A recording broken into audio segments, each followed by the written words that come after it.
Welcome to Pop Politics. I'm Amanda Tice. Today's issue is the glass ceiling for women in politics and business.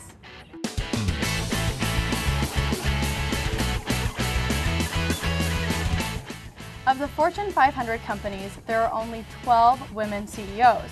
What about the Senate, you ask? Well, there are only 12 U.S. women senators. Even more shocking is that on the 400 Forbes richest Americans list, there are only 2 women who are self-made billionaires, Oprah and Meg Whitman of eBay. We are here with Lea Goldman, who is the features editor of Marie Claire, to discuss glass ceiling issues that women face in politics and business. Lea is proof that Marie Claire is about being more than a pretty face, and she is an expert on this subject considering her 10-year stint at Forbes. So, Lea, at home and at the office, women have made remarkable progress, but they're still not at the top. So, do you think that there's still a glass ceiling? I think it's still there in a very concrete way, but what's happening now that I think is a remarkable phenomena is the massive influx of young women into the workplace, in numbers probably greater than ever before. And what's happening is you're starting to see just greater numbers of women rise up and stick it out. These are women who were told they could do anything. Nancy Pelosi is really trying to push this Equal Pay Act, and I think it is kind of helping to break the glass ceiling. How do you feel about that? Certainly there are very practical things that women still need to achieve, like equal pay for equal work, goes without saying.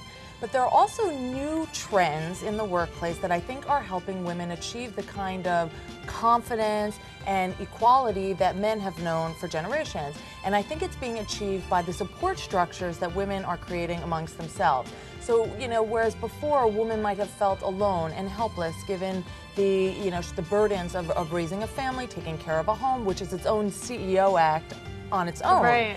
So she would have had difficulties balancing that with the workplace. Now, I think you're starting to see networks of women come together and say, you don't have to do it alone. There are ways that you can reach the top. Rely on me. I can help you out here. You can, a lot of women talk about dialing it down and then dialing it up. So what do you think are some of the biggest obstacles that women face in terms of this glass ceiling?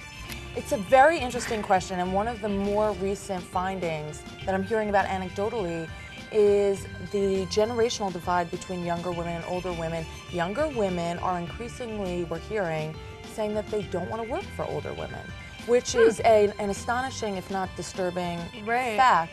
And it's part of it is a function of they feel the older generations are saying, I had it this tough and you need to have it this tough, and they don't understand it, or maybe they're not paying deference to that generation. But for whatever reason, it's that unfortunate cattiness that develops when women work with each other and don't support each other.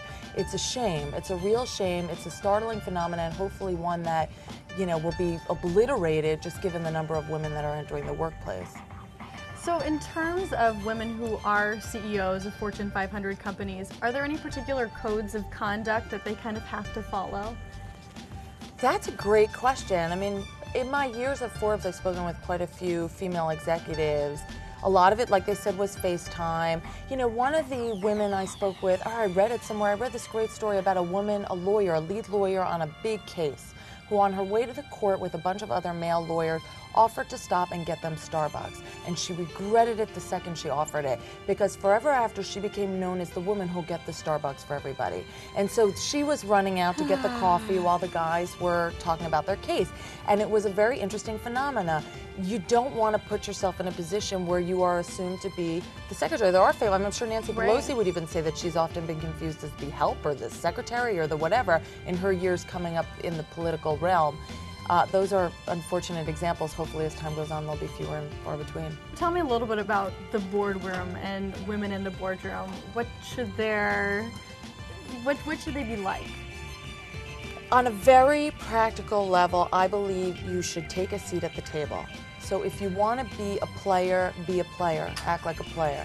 Sit at the table. I go into countless meetings where I see women kind of lining the seats on the periphery, and I find that fascinating. If you want to be heard, if you want to be involved in the discussion, then be involved in the discussion. To have your voice means you have to take those things that will let you have your voice. Obviously, you want to be you want to be respectful and you want to say your piece when it's appropriate, goes without saying. But being visible means being visible. Make yourself visible. Do those things that will get you noticed. That's typically how the men do it, and they don't even blink.